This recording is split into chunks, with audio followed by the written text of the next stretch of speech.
சரியா ஒரு 1½ மாசத்துக்கு முன்னாடி ஆகஸ்ட் 7ஆம் தேதி ராகுல் காந்தி ஒரு பிரஸ் மீட் நடத்தினார். கர்நாடக மாநிலத்தில பெங்களூர்ல இருக்கிற மகாதேவபுரா அப்படின்ற தொகுதியில எப்படி 1,00,000க்கும் அதிகமான போலி வாக்காளர்கள் சேர்க்கப்பட்டாங்க அப்படின்னு ஆதாரப்பூர்வமா நிறுவினார்.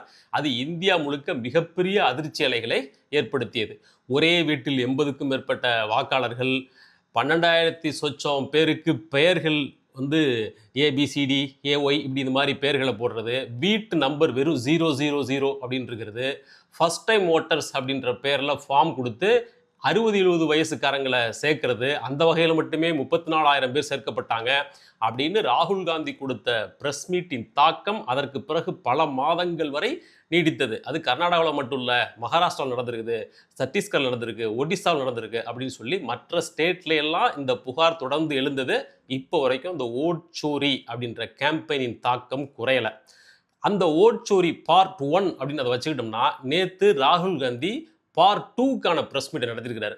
இது அதை விடவும் ஷாக்கிங்காக இருக்குது. முதல்ல அவர் சாம்பிள் எடுத்துக்கிட்டது கர்நாடகாவில் இருக்கிற அந்த மகாதேவபுரா தொகுதி.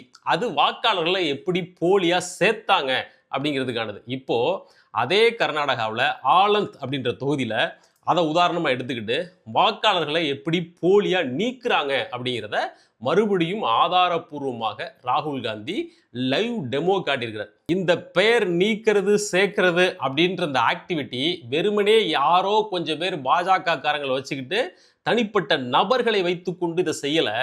இது ஒருங்கிணைக்கப்பட்ட வகையில் சென்ட்ரலைஸ்டா ஒரு ஆர்கனைசேஷனை வச்சு தான் செஞ்சிருக்க முடியும். உதாரணத்துக்கு ஒரு கால் சென்டர் வைத்து மட்டும்தான் இத்தனை 1000 பேர்களின் வாக்காளர் பெயர்களை நீக்கியிருக்க முடியும்.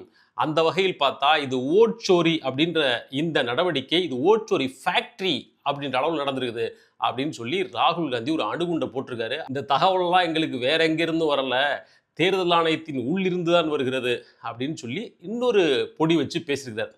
அந்த ஆலந்த் தொகுதியில் மொத்தம் 6,018 வாக்குகளை நீக்கியிருக்கிறாங்க.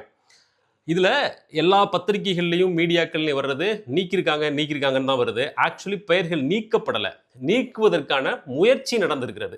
அதில் குறிப்பிட்ட 10 பூத்துகள்லேருந்து தான் அதிகபட்சம் பேர் இந்த டெலிஷனுக்காக அப்ளை பண்ணுறாங்க.